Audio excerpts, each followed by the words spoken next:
We'll introduce ourselves, and we hope you will introduce yourselves, and then we'll get on with the testimony.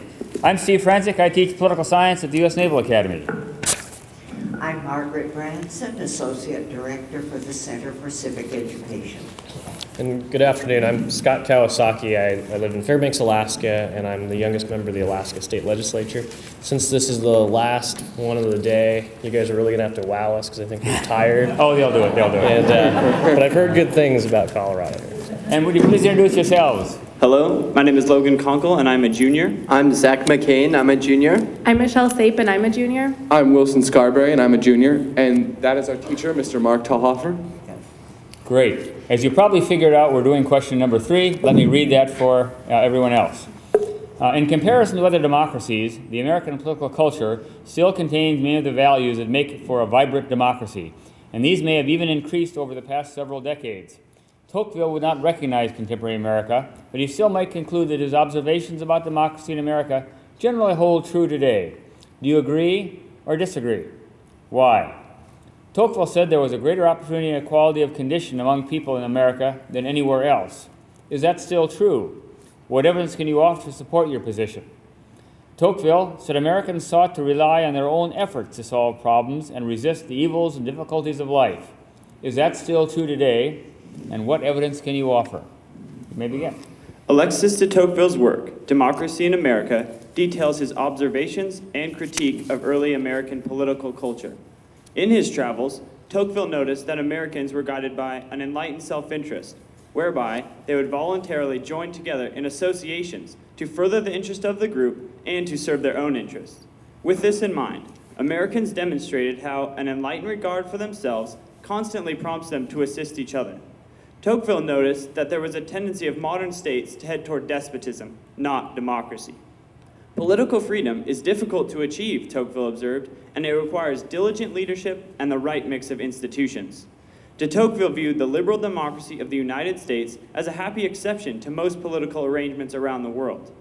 A major component of Americans' collective resistance to less liberal forms of governance has been the creation of free institutions. Civic associations, de Tocqueville argues, draw citizens outside of themselves and allow for self-governance on a small scale.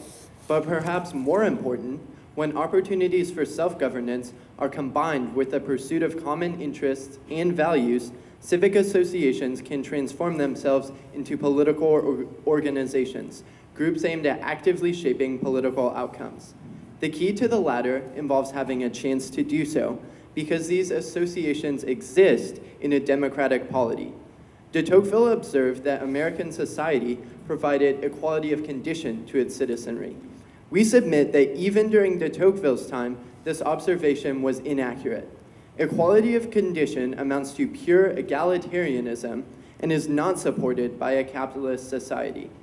However, de Tocqueville himself recognized that equality of condition was a condition of a socialist society, and to distinguish one from the other, he observed that socialism achieves equality through restraint and servitude, whereas democracy achieves equality through liberty.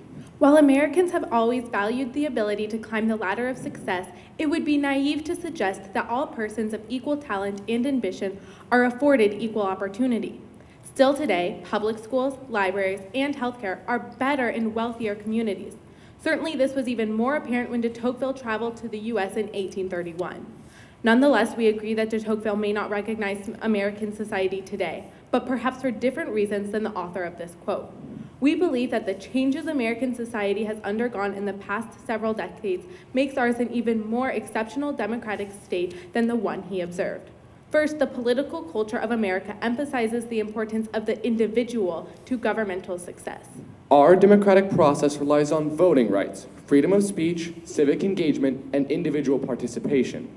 Tocqueville visited our country prior to the enactment of the 15th, 19th, 24th, and 26th Amendments, as well as the Voting Rights Act of 1965, all which greatly expanded individual participation by removing barriers for women and minorities in politics.